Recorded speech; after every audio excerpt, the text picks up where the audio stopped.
Hey everyone, it's Laura with Close to My Heart. Today I wanted to focus a little bit on our watercolor palette that Close to My Heart carries, as well as our watercolor pens. The really cool thing I like about our watercolor pens is because it eliminates the need to have a cup of water next to you while you have your paper projects. And what worse way can you imagine ruining your project that you worked so hard than spilling water or drink or whatever on it?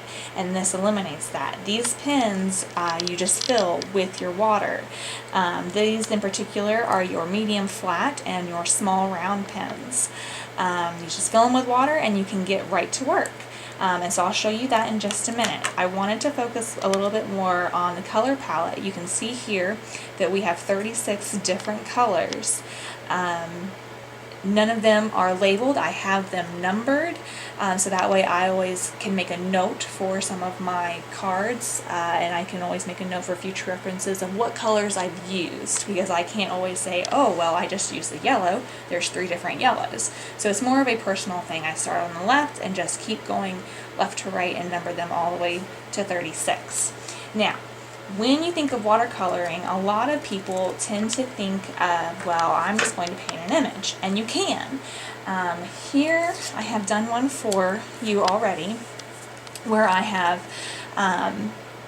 stamped an image. This girl is from our True Love stamp set, which is our Operation Smile stamp. $7 worth of proceeds will go towards Operation Smiles to help children with cleft palates get the operations that they need. So this little girl, I love her. I think she's absolutely adorable. But she is painted with our watercolors, and I used the small round tip as far as to get all the little details for her to get into all the little nooks and crannies that she's got. Now, what I wanted to point out with her in particular, a neat little trick, we do offer in the color palette, we do offer a couple different types of brown, but I wanted to try something. If you notice in the lid, these little bubbles are concave, and what you can do is you can create your own colors.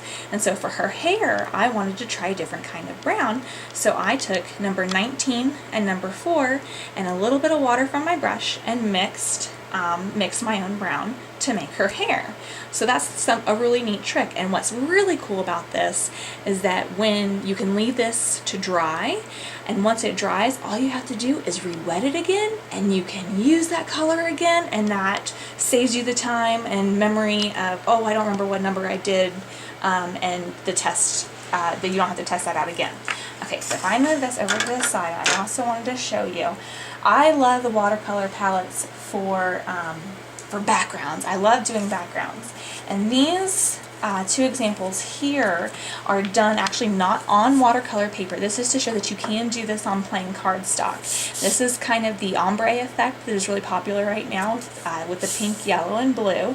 These are done, I like to use the medium flat brush for these because it gives like a bigger stroke.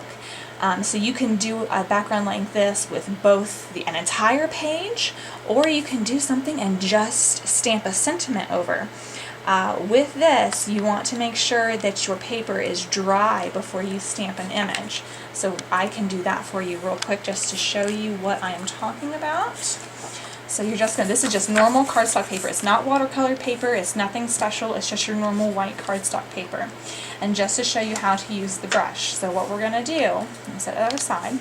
So what we're gonna do, there's an area here, and it actually says push. I don't know if you can see that on the video or not, but it says to push, and that's where the water is gonna come out, and I can show you here. If I push just a little bit, you can see, oh, there it goes.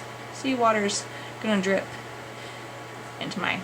So what I'm going to do is I'm going to take, we'll use number 18, and I've already got it wet, so I'm not even really pushing. I might push a little bit more.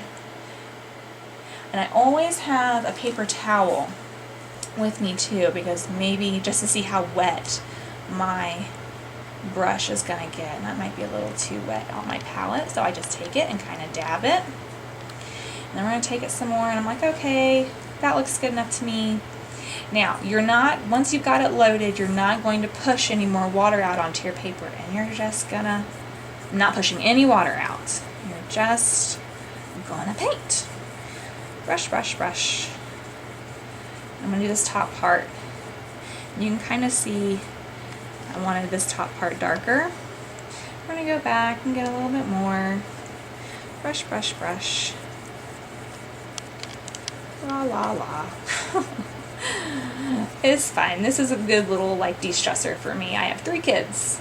2 of them are twins. Gotta have de-stress, right? And coloring is a perfect outlet. So once I'm done with that color, that looks pretty good. You always want to clean your brush before you touch any other color because you don't want to mix your colors actually on your palette. So you just squeeze a little bit onto your paper towel, and you just want to make sure that the water on your paper towel runs clear. So that's clear. So now that brush, the brush is clear. I don't have that color anymore. So now I'm going to wait. You can either wait for this to dry, or you can use a heat tool and run it over with a heat tool and run it over with a heat tool and help it dry a little faster, especially if like, oh my gosh, I need to create a card real quick. You can do it that way as well. So for now, I'm just going to set that aside before I stamp an image over it. But you can see that with it being on cardstock, you can see how it kind of curls the paper just a little bit.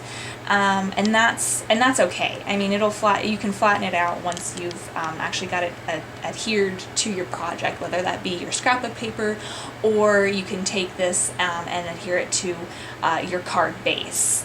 And then it'll flatten everything out. But this actually is already dry. You can hear it's pretty dry, but it still is a little crinkly. But once you have it flat, you can, sometimes I even use a book to help make sure that it sticks. You can use something heavy, but it's not really a problem. So no need to freak out about that.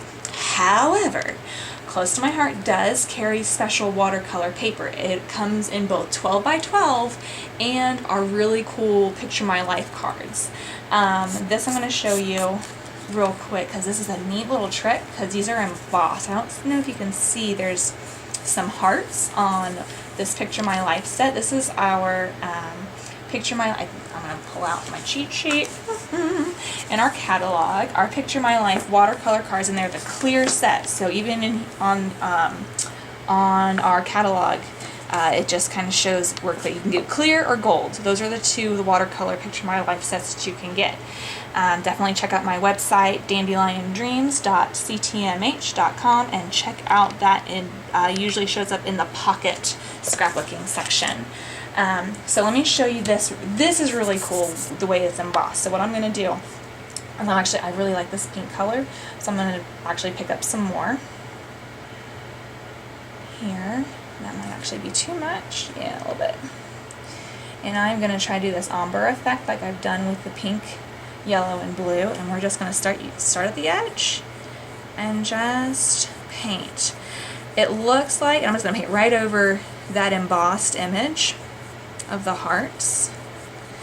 And I want more color here on the top part, and you want to fade into the middle to create that, I say ombre. I always say ombre. I don't know why I say ombre. But it's ombre. Somebody correct me if I'm wrong. I think it's ombre. I always say ombre. Okay, so it kind of fades into the middle. And then I'm going to clean my brush off. Bloop, bloop, bloop. Yes, I like to make music while I do this. And I'm going to take this 21. I like this blue. Ooh, that's a lot of blue. Oh my goodness. Okay, and I'm also going to kind of turn the card over. I don't want it to set too long in this, in my paint that I've kind of run off. And the surface that I'm working on here, this is an old craft mat, but you can use wax paper, and that works really, really well. Because then you can just wipe it up and it cleans up really, really easily. So I'm just kind of blending it towards the middle there. And I'm not adding, remember, I am not adding any water. I'm not squeezing my pen at all. This is all coming from the paint palette. So what I'm going to do now is I'm going to take a clean out my brush, make sure it's dry. And then I'm going to take a clean paper towel, and this is so cool. Okay, first I'm going to kind of wipe that so I'm not laying it. clean surface is a happy surface. And I'm going to take my clean paper towel.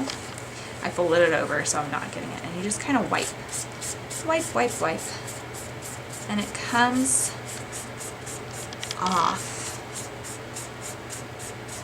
of that. So you can even see there. I could make this darker after it dries. You can always go back over and make the colors a little darker.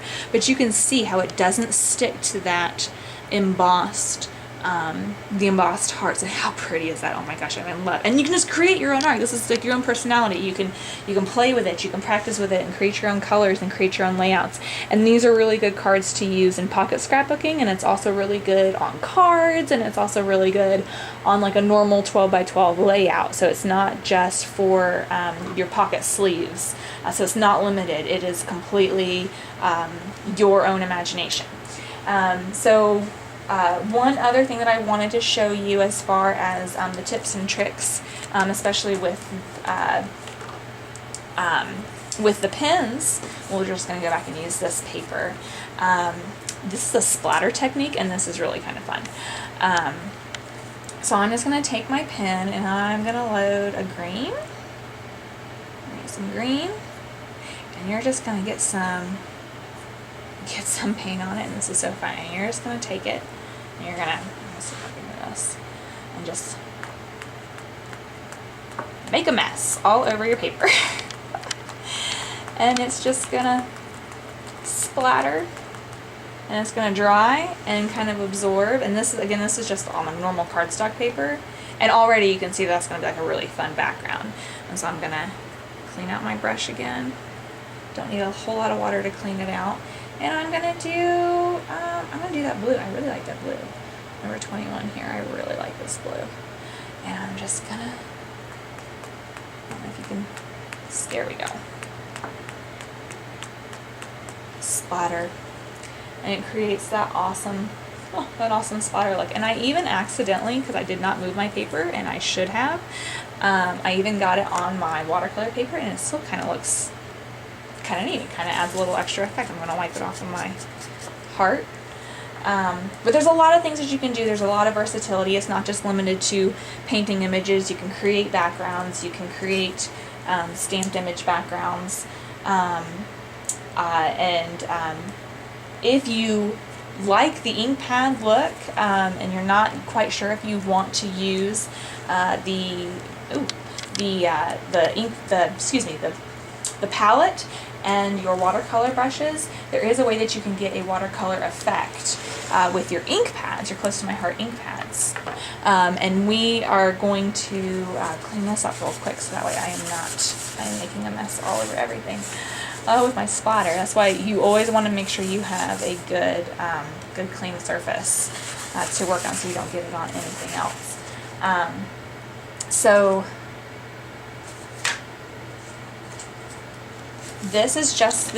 Here we go. This is a finished card, and this is done without the paper palette. And I'm going to show you how real quick to do. So all you do is you're just going to take your ink pad. This is Lagoon, and you're going to take your ink pad. Remember, this is for you. You can use wax paper. It totally works. So you're going to just stamp it. Take your ink pad, and you're going to kind of just smear it. And then Close to My Heart carries what's called a spray pen, but I have a little spray bottle that I'm going to use, the spray pen. And you're just going to get it mist a little bit there. Make sure it's wet. And then you're just going to take this is just normal cardstock. This isn't the watercolor paper. And you're just going to take it and you're just going to blot it, blot it, blot it. You can smear it. And look at that. Look how fun that is. Now, if you want, you can go back and do more. If you want to cover up more of the white, you could add another color. But already it creates that watercolor effect that you're looking for without watercolors itself. So just quick tips for your watercolor, introduce you on how to use your tools. Make sure you check out the watercolor images on Close to My Heart's webpage. Make sure you check out the tools and stuff that are offered with my my close to my heart webpage through dandeliondreams.ctmh.com. Shoot me a message if you have any questions, and I hope that can get you a little bit inspired to create your own artwork. We'll see you guys later. Thanks.